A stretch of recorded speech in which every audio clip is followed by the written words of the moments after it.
Bonjour à tous, camarades et citoyens, camarades et citoyennes. Alors, aujourd'hui, une lecture de blog de notre camarade Denis Colin. Alors, c'est un article de blog qui date du 2 juillet 2020, mais ses propos sont toujours pertinents. Cet article s'intitule « Souveraineté, République et Socialisme ».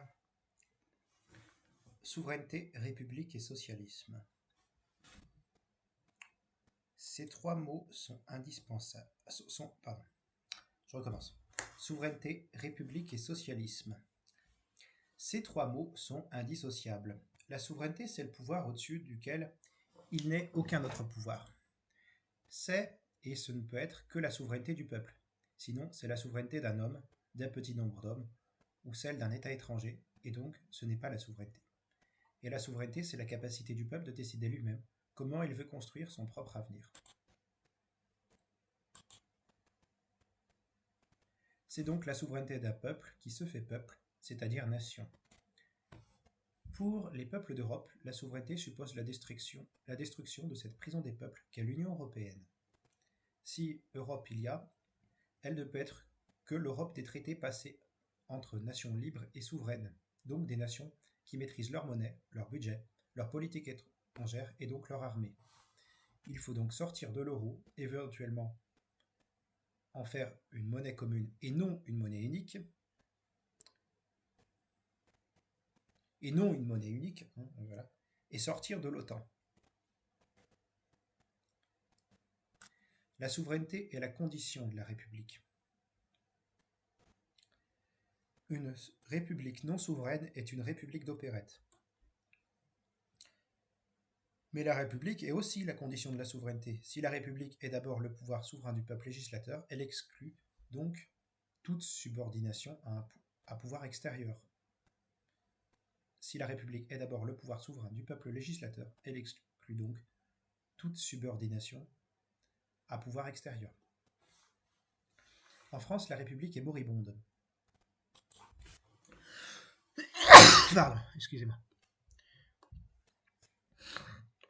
C'est une caricature de république, puisque son organe législateur, le Parlement, n'est qu'une chambre d'enregistrement qui soit traduit en droit français les directives européennes, soit adopte les lois que le gouvernement lui a demandé d'adopter, soit transfère directement au gouvernement son pouvoir législatif par le système des ordonnances.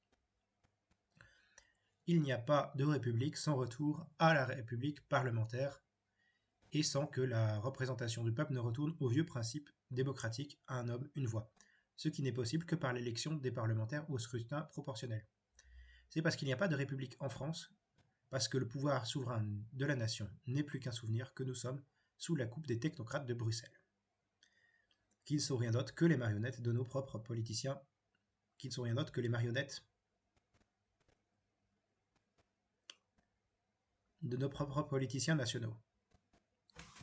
Peut-être une coquille quelque part. C'est parce qu'il n'y a pas de république, parce que le pouvoir souverain de la nation n'est plus qu'un souvenir, que nous sommes sous la coupe des technocrates de Bruxelles, qui ne sont rien d'autre que les marionnettes de nos propres politiciens nationaux. Enfin, si la République est vraiment conforme à son idéal, elle fait valoir au premier chef le bien commun, c'est-à-dire le bien de la masse du peuple, le bien des petites gens, ceux qui se lèvent tôt pour gagner leur vie, tous ceux dont on a vu combien ils étaient indispensables pendant l'épidémie de la Covid. C'est aussi une république qui protège tous les citoyens contre la domination politique, mais aussi la domination économique. C'est donc une république sociale. Comme le disait Jaurès, le socialisme, c'est la république jusqu'au bout. Et s'il ne veut pas jusqu'au bout, la république dépérit, se transforme en guerre de communauté, en individualisme égoïste et finalement en oligarchie. Bref, vouloir la souveraineté sans la république, c'est se moquer du monde. Vouloir la république sans aller au socialisme, c'est accepter par avance que la république soit bafouée par les puissances de l'argent. Rien de plus urgent que de tirer les conclusions pratiques de ces raisonnements. Denis Colin, le 2 juillet 2020. Lire ou relire Denis Colin, Vive la République. Revive la République. Alors qu'est-ce qu'on peut en dire? Peut-être une coquille sur les technocrates de Bruxelles qui sont rien d'autre que les marionnettes de nos propres politiciens nationaux. Eh bien, il a tout à fait raison de dire que il n'y a pas que sans souveraineté, nous sommes dans une république d'opérette. quand ce qui fait loi, ce n'est plus la République française, mais l'Union européenne, on n'est plus vraiment en république, hein. Quand sont lettres mortes les principes juridiques, politiques, légaux, moraux, si on veut, de la République française, quand ce qui prévaut là-dessus, c'est cette saloperie d'Union européenne qui est faite pour les banques et les multinationales, je le rappelle, qui n'est pas faite pour le peuple, hein. L'Europe est par définition antisociale, contre la souveraineté des nations et anti-républicaine. Elle est anti-laïque d'ailleurs. Elle est faite avec des pays qui sont chrétiens, enfin qui ont une religion des chrétiens au sens politique, qui ne sont pas laïques, qui ne sont pas laïques comme la France, hein, des pays comme l'Allemagne ou l'Espagne. L'Allemagne c'est un peu plus complexe. L'Espagne c'est carrément, bon, vous voyez, des pays comme la Pologne qui sont ultra cathos. Bref, voilà. J'aime pas trop dire technocrate de Bruxelles pour nos oligarques européens, voyez-vous. Parce que technocrate, c'est un terme qui est vraiment mal choisi. La techné, en grec c'est la compétence. Le problème, c'est que ces gens-là sont des idéologues du libéralisme, pas des gens qui ont quoi que ce soit, qui ne gouvernent pas du fait de leurs compétences techniques, de leurs compétences techniques ou scientifiques. Ils gouvernent parce qu'ils obéissent à une idée mauvaise, hein, clairement, une idéologie malsaine qu'est l'européisme, qui est une idéologie qui est un bas-fond d'extrême droite raciste et religieuse, hein, le christianisme, l'idée disons que l'Europe, voilà, type caucasien, voilà, l'idée de regrouper un continent sur une base un peu ethnique, hein, c'est un peu ce problème-là au niveau de l'Europe. Ça peut paraître anecdotique parce que c'est un truc assez lointain, mais qui voulait la grande Europe si ce n'est l'Allemagne nazie, l'Italie de Mussolini, la France de Vichy? L'Europe, ils voulaient la grande Europe, ces gens-là, c'est Doriot, Déa, Hitler, Mussolini, ils voulaient de la grande Europe, hein. L'Europe contre le bolchevisme, l'Europe contre les méchants russes ou asiatiques, jugés comme sémites. C'était ça l'européisme, hein. C'était lié au fascisme, historiquement. Avant de devenir un truc libéral qui sert à déposséder les États de leur souveraineté monétaire, de leurs frontières douanières et d'imposer des politiques antisociales. Ce qui s'est fait, enfin, d'abord elle était bien allemande, avec le Reich, et ensuite c'est devenu une Europe américaine, sous commandement américain, qui sert les intérêts des États-Unis avec un euro aligné sur le dollar. Donc pour en venir là, le principe effectivement républicain doit mener logiquement au socialisme. Le principe de passer du collectivisme politique dans le principe républicain démocratique au collectivisme économique dans le principe socialiste communiste, c'est voilà, c'est ce que disait Jaurès, le socialisme c'est la république jusqu'au bout avec un maximum de démocratie. Jaurès disait aussi, sans la république le socialisme est impuissant, sans le socialisme la république est vide. Voilà. La souveraineté c'est un principe sur lequel se fonde cette république et sur lequel se fonde le socialisme par rapport à contre la mondialisation néolibérale. Libérale tout court aussi. Contre la mondialisation capitaliste.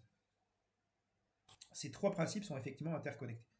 Je pourrais être critique sur le côté parlementaire qu'évoque de Nicolas. En ce qui me concerne, je suis ni pour un régime présidentiel, ni pour un régime parlementaire. Je suis pour un système qui serait équilibrer les deux et donnerait au peuple un pouvoir référendaire qui lui permettrait de virer des représentants qui font mal leur job, ne représentent pas le peuple, les mettre au pas, d'imposer des référendums révocatoires, enfin, dans un cadre législatif et juridique, dans un cadre juridique, législatif, tout ce que vous voulez, qui permettent le truc de fonctionner. Mais un système plutôt avec un certain équilibre des pouvoirs entre Parlement, gouvernement, grosso merdo, qui, plutôt que la prééminence du Parlement sur le gouvernement ou inversement du gouvernement sur le Parlement, un système où le peuple tranche. Je suis plutôt partisan de ça. On va me dire que ça se rapproche du système présidentiel. Oui, mais non, enfin, Après, on peut par exemple mettre en place un chef de l'État collectif avec plusieurs hommes ou femmes. Quand je dis homme, c'est pas individu de sexe masculin, c'est homme au sens d'humain. Ça peut être des hommes, des femmes, qui ne seraient pas une seule et même personne, mais plusieurs personnes qui, avec peut-être une prééminence symbolique de l'une des personnes. Plusieurs personnes qui auraient la fonction de chef d'État, mettrait, ça mettrait pas en place un système de monarchie présidentielle ou un système de ministre, commissaire du peuple, si on pourrait les renommer comme ça, selon mes convictions, qui serait élu au suffrage universel direct, enfin, indépendamment d'une nomination par un président, par un président de la République, par un premier ministre qui serait lui-même élu, nommé par un président de la République. Et par exemple, un système où le Parlement est monocaméral plutôt que bicaméral permettrait un plus grand pouvoir à l'Assemblée nationale. On peut renommer ça Conseil, Soviet, suprême, ce que vous voulez. Assemblée nationale populaire si on aime bien la RPC. Mais avec une seule chambre. Voilà. Le fait d'avoir deux chambres, ça permet de temporiser des décisions, ça rend les choses plus stables avec un système sénatorial, ce qui peut parfois ne pas avoir que du mauvais dans certains contextes, mais dans l'idéal qui n'est pas forcément le meilleur en termes de démocratie puisqu'on passe par des grands électeurs. Bref, je ne suis pas un fanat du pouvoir présidentiel, mais je ne suis pas non plus un fanat du pouvoir parlementaire, système parlementaire. Pour moi, la République doit passer par le système référendum d'initiative citoyenne, veto populaire, suffrage universel direct des représentants, plutôt que par des mesures de cooptation, de nomination. Je suis pour un système de démocratie participative, en semi-direct. Pas direct parce que c'est impossible, pas non plus trop représentatif parce que, ce qu'on appelle représentatif, parce que trop éloigné du peuple, si vous voulez. Système où on a des contrôles, des mécanismes de contrôle très puissants pour obliger nos représentants de référendum, etc., etc. Tout pour un système qu'on va dire plébiscitaire, si on veut. On peut me traiter d'idéaliste sur le fait que, sur la réalisation d'un tel système, mais pour moi, c'est le peuple qui doit être souverain. Et vous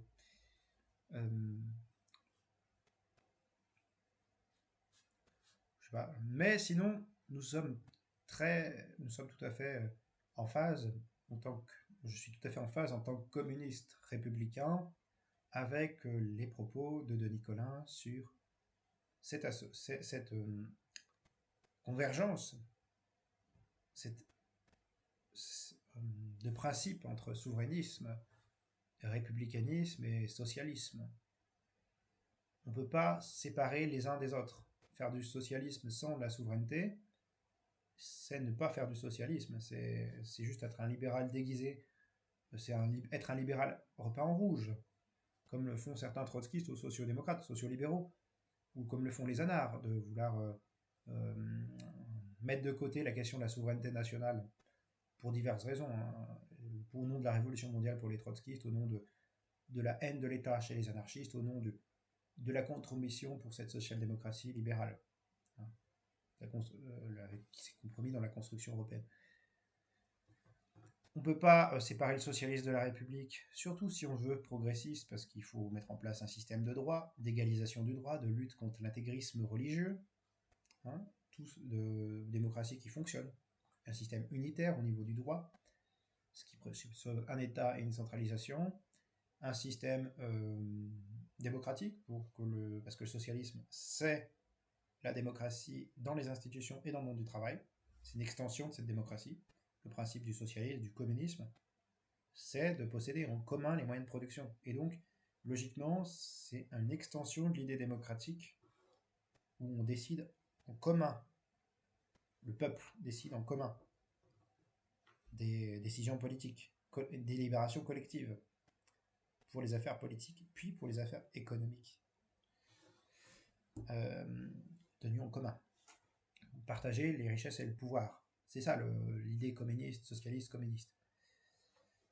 On ne peut pas séparer république et socialisme, on ne peut pas séparer socialisme et souveraineté, on ne peut pas séparer souveraineté et république, puisque une république, pour être une vraie république, pour être un vrai État, elle doit pouvoir faire ses propres lois sans passer par la Commission européenne, surtout si celle-ci impose par exemple le hijab, ou des choses qui ne sont pas très républicaines, ou des choses qui sont antisociales, donc anti-républicaines du point de vue du républicanisme français, hein, qui est celui de la République une, indivisible, démocratique, laïque et sociale.